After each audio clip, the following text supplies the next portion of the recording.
Do the thing that makes you come alive to impact the thing that breaks your heart. And what I loved about that is, one, you get an immediate emotional connection to trying to answer the question, what is the thing that I do that makes me come alive? And then how can I apply that to the thing that breaks my heart?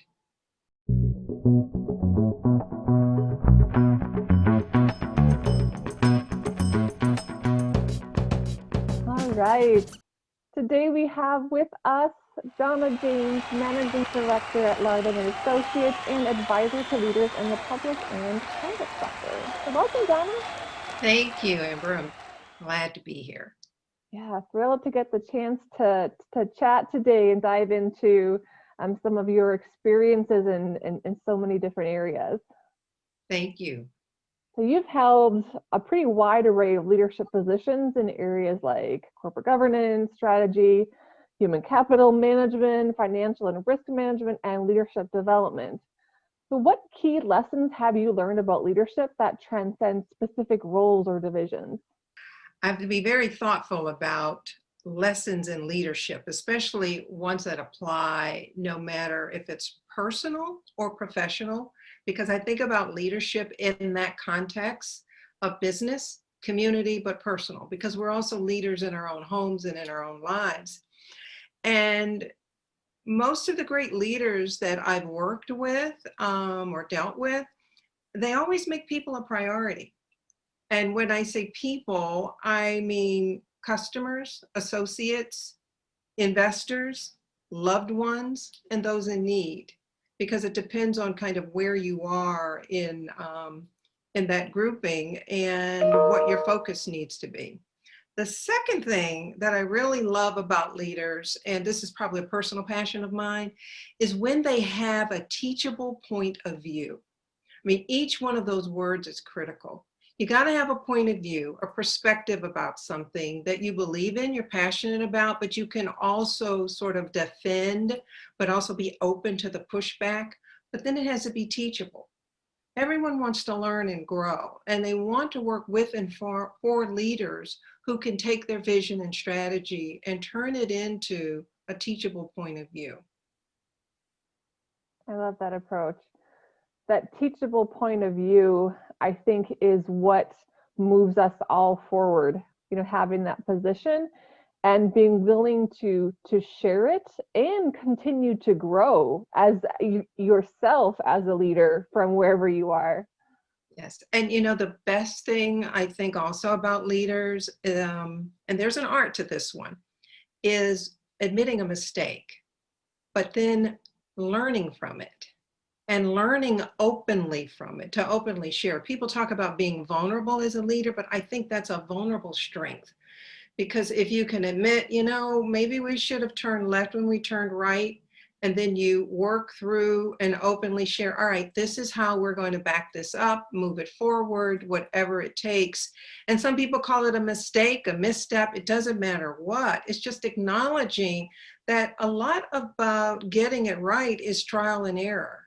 I think that's incredibly powerful. Normalizing failure and admitting mistakes is how we innovate and how we grow, right? And as a leader, if you're willing to step up and do that, you set such a great example for your team to step up and you create that space for a misstep, and those missteps allow growth. Without that, we have no innovation, we have no growth, we just have stagnation effectively. I love that. I love that. You've made me also think about another one around this ability to novate and innovate. I call it applied curiosity. I can be curious, but when I have in my mind applied curiosity, I'm being very strategic about what I'm trying to be curious about. I'm catching myself in a moment where maybe I'm being closed-minded or I'm just stuck in my own point of view.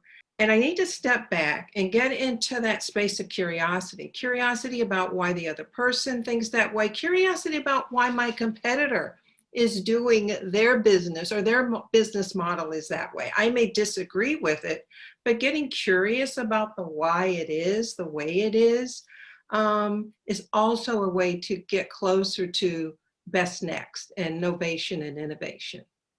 That is so relevant in so many different areas. That curiosity is what drives us forward and helps us learn and absorb. So completely agree there. And to switch gears to community. So you're very involved in your community, from an appointment by President Obama as chair of the National Women's Business Council to the United Way, the YMCA, the Wexner Center for the Arts, just name a few. And we often talk about the insurance industry specifically, but I love the focus you've built in so many different realms throughout your career. So can you touch on that? What is the role of leaders outside their industry, and how can leaders begin to engage in meaningful ways outside their typical sphere of influence? Yeah, I like this notion of leaders engaging outside of their typical sphere of influence. So as a leader and as a person, what do I bring to the table?